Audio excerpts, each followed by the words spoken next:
नमस्कार बच्चों, स्वागत है आपका एडोस्पेस चैनल पर। तो बच्चों, आज हम पढ़ेंगे उत्तर वैदिक काल के बारे में। जैसा कि बच्चे आप जानते हैं कि मैं इससे पहले कई वीडियो अपलोड कर चुका हूं जो कि ऋग्वेदिक काल के बारे में, ठीक है। 4 वेद और चारों वेदों के जो ब्राह्मण ग्रंथ है उसके बारे में पढ़ा चुका हूँ, है ना।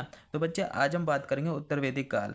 तो बच्चे जैसे कि आप जानते हैं कि 1000 BC से लेकर 600 BC के मध्य काल को बच्चे उत्तर वैदिक काल कहते हैं। तो बच्चे स्टार्ट करते हैं। जैसा कि आप जानते हैं कि ऋग्वेद को, यानी ऋग्वेद की जो बच्चा रचना होती है कब होती है? ऋग्वेदिक काल में होती है। तो ऋग्वेद को छोड़कर बच्चे शेष तीनों वेदों, कौन से? सामवेद, अथर्ववेद, यजुर्वेद, और साथ ही साथ ब्राह्मण ब्राह्मण ग्रंथ, अरण्यक, उपनिषद, साहित्य की जो रचना हुई है बच्चे, वो उत्तर वैदिक काल में हुई है। और इन्हीं साहित्य से हमें उत्तर वैदिक काल के बारे में जानकारी प्राप्त होती है। जैसा कि बच्चे आप जानते हैं कि उत्तर वैदिक काल के बारे में जानकारी हमें प्राप्त होती है केवल साहित्य से प्राप्त नहीं होती है, बल्कि बच्चे खुदाई जो हुई है, यानी उत्खनन जो हुई है, उससे भी हमें जानकारी प्राप्त होती है। उत्तर वैदिक काल के बारे में जानकारी बच्चे प्राप्त होती है ना। बच्चे अगर बात करें तो उत्तर भारत, जैसा कि आप जानते हैं कि बच्चे उत्तर भारत क्या होता है। जैसे हम यहाँ की बात करेंगे, ये होता है बच्चे उत्तर भारत, ये होता है पश्चिम भारत, ये होता है पूर्व भारत, और ये होता है बच्चे दक्षिण भारत। तो सिर्फ हम बात कर रहे हैं उत्तर भारत की, है ना। तो बच्चे जैसा कि हम जानते हैं, जब आर्य पश्चिम से आए थे तो दक्षिण भारत में वो प्रवेश नहीं कर पाए थे, है ना।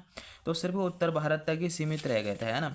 तो बात करें बच्चे, जैसा कि उत्तर भारत के कुछ स्थलों पर उत्खनन किया गया है, जिससे कुछ प्रमाण प्राप्त हुए हैं, जिससे उत्तर वैदिक काल के बारे में जानकारी प्राप्त होती है। जैसे कि बच्चे उत्तर वैदिक काल के बारे में जानकारी देने वाले केवल 2 स्रोत है। कौन से?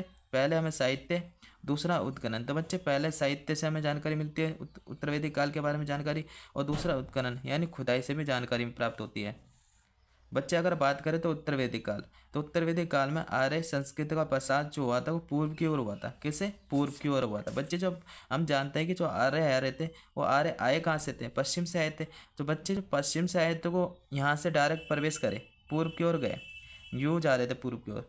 वो पूर्व की ओर एंड में जाके लग सकते हैं, बिहार और पश्चिम तक ही सीमित रह जाते, वो ज़्यादा अंदर नहीं जाते। तो पश्चिम से आते हैं तो पहले वो पंजाब वाले क्षेत्र में प्रवेश करते हैं, है ना, इस वाले क्षेत्र में।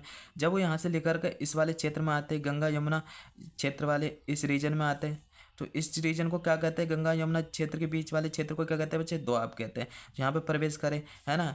और जैसे ही वो यहाँ पर आए तो बच्चे आगे बढ़ते गए पूर्व की ओर। तो पूर्व की ओर जब बढ़े तो बिहार और बंगाल वाले क्षेत्र में वो प्रवेश कर गए, है ना। जहाँ जहाँ उन्होंने प्रवेश करा बच्चे, वहाँ का नाम रखते गए। तो नाम आगे बढ़ेंगे बच्चे।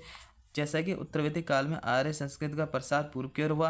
अब आर्य जो है पंजाब के क्षेत्र से निकलकर गंगा यमुना दोआब में प्रवेश कर गए थे। जैसा कि मैंने यहाँ बताया था कि पंजाब वाले क्षेत्र से निकलकर बच्चे गंगा यमुना, ये गंगा नदी है और ये यमुना नदी है, इस वाले क्षेत्र में प्रवेश कर गए थे। फिर इससे आगे निकले तो बच्चे को बंगाल और बिहार वाले क्षेत्र में पहुँच गए थे, है ना।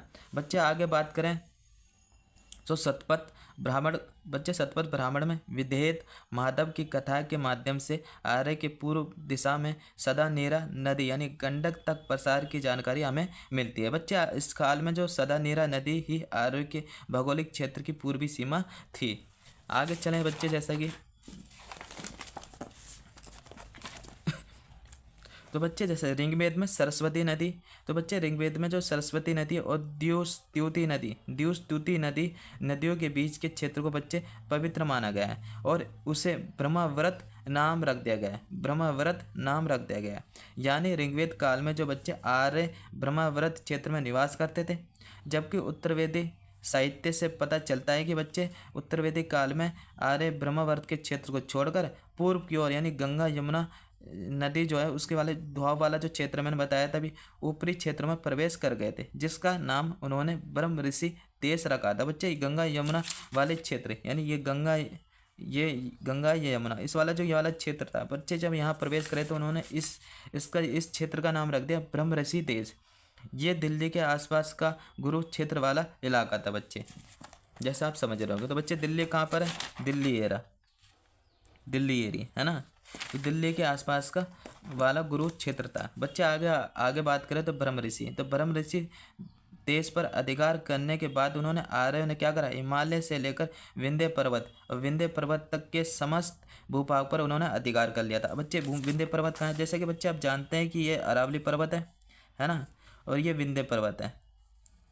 तो यहाँ तक इन्होंने अधिकार कर लिया। जिसके बाद जो बच्चा आता है वो आता है सतपुरा पहाड़ी बोलते हैं, सतपुड़ा पहाड़ी, है ना। तो वो देखने को मिलती है। तो ये रहा विंध्य पर्वत। तो बच्चे जब विंध्य पर्वत तक के समस्त भूभाग पर उन्होंने अधिकार कर लिया। तो आर्य ने इसका नाम रख दिया मध्य देश, क्योंकि ये जो क्षेत्र था ये मध्य में था, इसलिए इसका नाम जो रख दिया बच्चे आर्य ने मध्य देश, है ना। उत्तर काल में बच्चे जैसे कि बात करें तो उत्तर काल में मध्य देश ही आर्य संस्कृति का मुख्य केंद्र बन गया, यह मुख्य केंद्र था। बच्चे आगे चले तो इस काल में आर्य संस्कृति की दक्षिणी सीमा जो है विंध्य पर्वत थी। भाई यहीं तक ही वो सीमित रह गए थे बच्चे, जैसा कि यहीं तक ही वो सीमित रह गए थे विंध्य पर्वत तक, इससे आगे बढ़े ही नहीं वो। जबकि आर्य संस्कृति की पूर्वी सीमा सदानेरा यानी गंडक नदी थी, जो कि यहाँ बहती थी, है ना बच्चे, जो कि यहाँ बहती थी गंडक नदी, सदानेरा नदी थी पूर्वी सीमा। सदानेरा नदी के पूर्व बच्चे स्थित अंग आपने महाजन सुना होगा, अंग महाजन और मगध के क्षेत्र अभी भी आर्य संस्कृति से बाहर थे। तो मगध कहाँ था, ये वाला जो क्षेत्र था मगध वाला क्षेत्र था बच्चे, है ना। तो अंगेरा, ठीक है, अंग और मगध से वो बहुत दूर थे अभी भी, है। तो अथर्ववेद में बच्चे अंग और मगध को सुदूरवर्ती क्षेत्र बताया गया और यहाँ के लोगों को व्रात्य कहा गया। बच्चे व्रात्य मतलब व्रात्य का अर्थ क्या होता है, जो वैदिक व्रतों का पालन ना करते हो, है ना, उन्हें व्रात्य बताया इन्होंने। मृतवाच उन्हें कहा है बच्चे इन्होंने, जो मृतवाच का अर्थ होता है जो प्राकृत भाषा बोलते हैं, जो इनकी भाषा ना बोलते हो वो अपनी भाषा बोलते हैं, उन्हें मृतवाच बताया इन्होंने। बच्चे अदव्य, एक अदव्य शब्द आता है, अदव्यो शब्द आता है, अदव्यो बच्चे उन्होंने अदव्य आर्य ने उन्हें कहा है जो वैदिक देवताओं में आस्था न रखते हो, है ना, अदव्य कहा है उन्हें, अदव्यो या अदव्य भी कह देते हैं ना बच्चे। जैसे कि आगे बात करें तो शतपथ, बच्चे शतपथ ब्राह्मण में सदानेरा नदी के अलावा, यानी शतपथ ब्राह्मण में सदानेरा नदी के अलावा बच्चे रेवा नदी, एक रेवा नदी यानी नर्मदा नदी का भी उल्लेख हुआ। आज वर्तमान में रेवा नदी को हम नर्मदा नदी कह देते हैं, है ना बच्चे। बाद के काल में बच्चे बात करें तो जब आर्यों ने बिहार और बंगाल के समस्त पूरे उत्तर भारत पर अधिकार कर लिया तो इसका नाम उन्होंने आर्यवर्त रख दिया था। यानी बच्चे यहाँ से लेकर यहाँ तक उन्होंने आर्य ने क्या बिहार बंगाल वाले क्षेत्र को भी अधिकार में ला दिया अपने, है ना। तो यहाँ तक उन्होंने इस क्षेत्र को नाम रख दिया उन्होंने आर्यव्रत। जैसा कि बच्चे आर्य ने बिहार और बंगाल समेत पूरे उत्तर भारत पर अधिकार कर लिया तो इसका नाम उन्होंने रख दिया आर्यव्रत, है ना। बच्चे आगे बात करें तो पहले वो जब आगे बढ़े तो ब्रह्मरथ उन्होंने राम रखा, फिर ब्रह्मरस्य रखा, फिर मध्य देश रख दिया, फिर अंत में उन्होंने पूरे उत्तर भारत पर कब्जा कर लिया तो आर्यव्रत उन्होंने नाम रख दिया। बच्चे वास्तव में उत्तर वैदिक काल में आर्यों का पूर्व की ओर प्रसार केवल संस्कृति का प्रसार नहीं था, वास्तव में ये नई उत्पादन तकनीक का भी प्रसार था। बच्चे जैसा कि वो अपनी संस्कृति को तो लेकर जा रहे थे, जाहिर सी बात है बच्चे जो तकनीक उनके पास थी वो भी तो उनका भी तो प्रसार होगा ना। अब नया उत्पादन तकनीक का भी प्रसार था और आर्य जो है लोहे से परिचित थे और आर्य द्वारा लोहे का साक्ष्य उत्तर प्रदेश के एटा जिले के अंतरिक्ष खेड़ा में प्राप्त होते हैं, है ना बच्चे। तो ये लोहे से परिचित हो चुके थे बच्चे, याद रखना उत्तर वैदिक काल के जो आर्य थे ये लोहे से परिचित थे। बात करें बच्चे अंतरिक्ष खेड़ा में खुदाई से बच्चे जो लोहा प्राप्त हुआ है वो वास्तव में 1000 ईसा पूर्व का माना जाता है। इससे पता चलता है कि बच्चे आर्य जो थे कृषि से परिचित थे, यानी कृषि में लोहा का प्रयोग करने लगे थे। कृषि में लोहे के प्रयोग से उत्पादन में भारी बढ़ोतरी हुई। बच्चे उत्पादन में जब बजट होने लगा तो बचत होने लगी तो उत्पादन में बचत ने आर्य के जीवन में स्थायित्व का भाव पैदा कर दिया। स्थायित्व के भाव ने जब क्या करा भाई, उनकी जो आर्य का जो समाज था, राजनीतिक व्यवस्था थी, अर्थव्यवस्था थी, धर्म, सभी जीवन के प्रत्येक क्षेत्र में महत्वपूर्ण परिवर्तन किए लोहे की खोज ने। तो जो आर्य कैसे थे बच्चे, एक स्थान से दूसरे स्थान घूमते टाइप के थे, जैसे कि समय स्थानांतरण थे, ये टिकते नहीं थे एक जगह से। तो पशु के लिए महत्व था इनके लिए, इसलिए टिकते थे, पशु इनके लिए बहुत ज़्यादा इंपॉर्टेंट थी, इसलिए नहीं टिक पाते थे, है ना बच्चे। जब इनकी कृषि का महत्व इनके जीवन में बढ़ा तो ये स्थायित्व हो गए। तो आर्य के समाज और राजनीतिक व्यवस्था, आर्थिक व्यवस्था, अर्थव्यवस्था और धर्म, सभी जीवन के प्रत्येक क्षेत्र में महत्वपूर्ण परिवर्तन किए। ठीक है, तो बच्चे टॉपिक यहीं ख़त्म होता है। तो ये पार्ट 1 था, है ना, जैसा कि आप देख रहे हैं।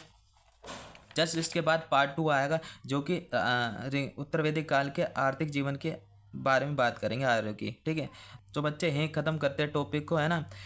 तो सब्सक्राइब और शेयर और कमेंट करने ना भूलें। ठीक है बच्चे, धन्यवाद।